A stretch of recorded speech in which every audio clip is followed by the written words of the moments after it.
Hi guys. Welcome to my channel. Before we get started, make sure to hit that like button.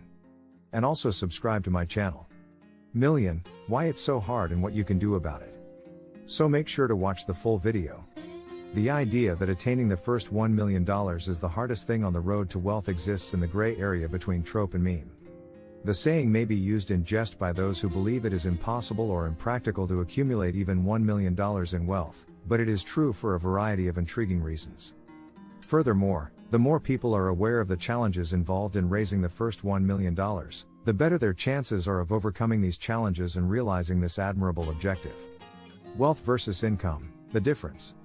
First things first, it's crucial to understand the difference between earning $1 million and actually possessing $1 million. While having an accumulated net worth of over $1 million is a goal that most people can achieve, only a very small percentage of people will ever make that much in a single year. Furthermore, earning $1 million may not make someone as wealthy as is generally believed. Recent history is replete with instances of athletes, entertainers, business people, and lottery winners wasting their money by spending unimaginable sums on frivolous items. Several million-dollar earners who actually make less than $1 million should be noted. The owner of a company that generates $1 million in revenue might still have to pay the majority of that amount in expenses. Similar to this, having a $2 million debt secured by a $1 million piece of property is not really being a millionaire. Difficult to begin. The slow rate of early life saving is one of the biggest barriers to having $1 million in the bank. While there are some jobs that do have starting salaries of more than $60,000, these are the exception. More often than not, recent graduates are barely making ends meet while trying to pay their rent, make student loan payments, and maintain some semblance of a life.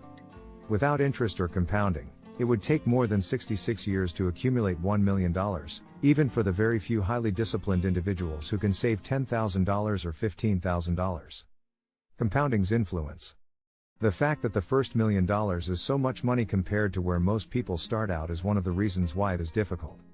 A 100% return is necessary to increase assets from $500,000 to $1 million, which is a performance level that is very challenging to reach in less than 6 years. It takes 100% growth to increase from $1 million to $2 million, but only 50% growth, and then 33% and so on, is needed to increase from $1 million to the next million. Numerous wealthy people actually live off the interest, and they do so.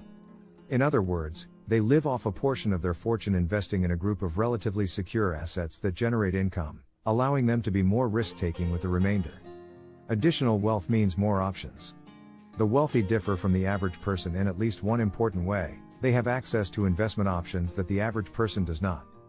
Due to the minimum income and wealth requirements set by regulators, in addition to any requirements imposed by specific firms or funds, the majority of people simply cannot access hedge funds.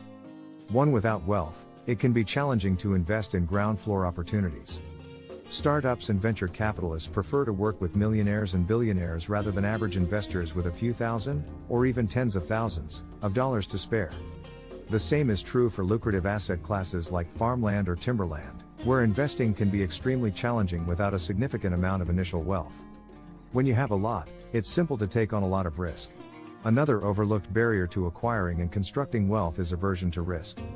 Many people who are just beginning to save and invest zealously guard that grub stake against risk out of concern that they will lose it all. The relationship between risk and reward is difficult to break, despite the fact that it is understandable. Though investors may understandably be concerned about the relatively low risk of losing it all, playing it safe results in lower returns and makes it harder to accumulate them. First million. Even though investors may be right to be concerned about this risk, bonds and conservative stocks may outperform inflation, but the path to $1 million will be extremely difficult to travel. On the other hand, when people are wealthy enough to feel secure and less vulnerable to a bear market or economic downturn, they frequently start taking bigger risks. Although Warren Buffett is a well-known example of a wealthy individual who is a very conservative investor, not all wealthy people invest in this way. 7 easy steps to $1 million. 7. Cut back on needless spending. Unfortunately, many people have a bad habit of wasting their money on unnecessary goods and services. Even seemingly insignificant costs, such as treating yourself to a gourmet coffee from a high-end coffee shop each morning, can add up and significantly reduce the amount of money you can save. Many people find it difficult to save money each month due to higher costs for luxury items.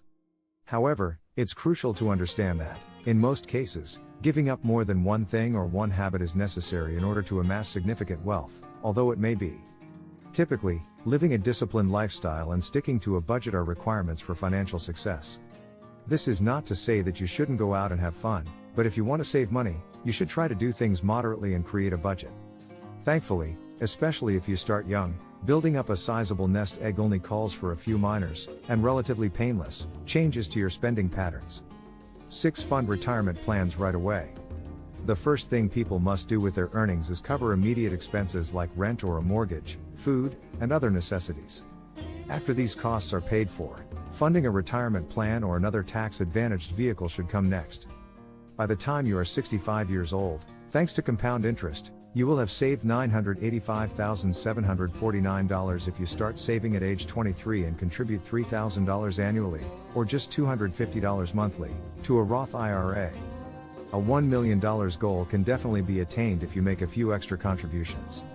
Additionally, keep in mind that the majority of your income comes from interest. Your $3,000 in contributions results in only $126,000 overall. Imagine delaying your contribution for an additional 10 years. You now make $5,000 annually because you have a better job than you did when you were younger, you are earning more money, and you are aware that you have lost some time. The same 8% return is received, and your intention is to retire at age 65. Your compounded earnings will have less time to grow, however, if you start saving later.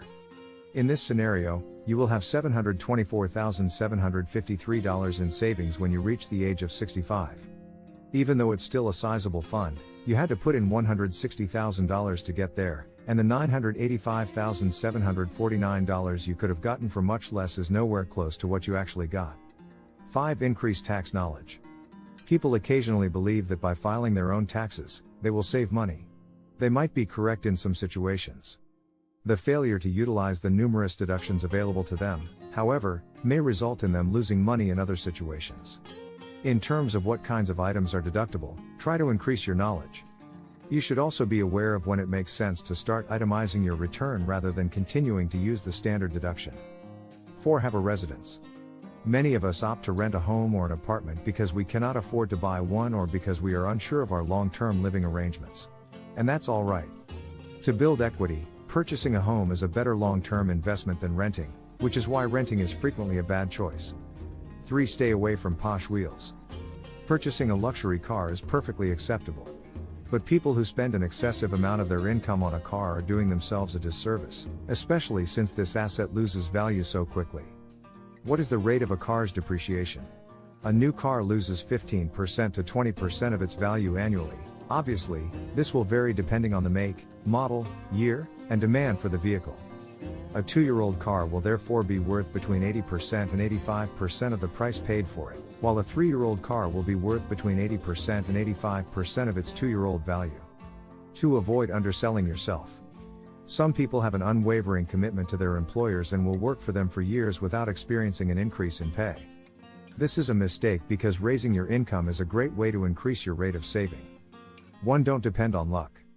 It won't happen by chance, such as by winning the lottery or by some other unforeseen event, for you to become a millionaire. The only way to make $1 million is to work hard for it. Counting on luck to bring you a financial windfall will only extend the amount of time you have to accumulate wealth. Savings and investments would be a better use of the money spent on lotteries and other get-rich-quick schemes. Final verdict: 7 figures can appear in your bank account without you having to win the lottery. For the majority of people, saving money over time is the only way to retire with $1 million. To accumulate a sufficient nest egg and enjoy a comfortable retirement, you don't have to live like a beggar. Your $1 million dreams are well within reach if you get started early, make smart purchases, and save consistently. So, that's it for today. We hope you enjoyed the video.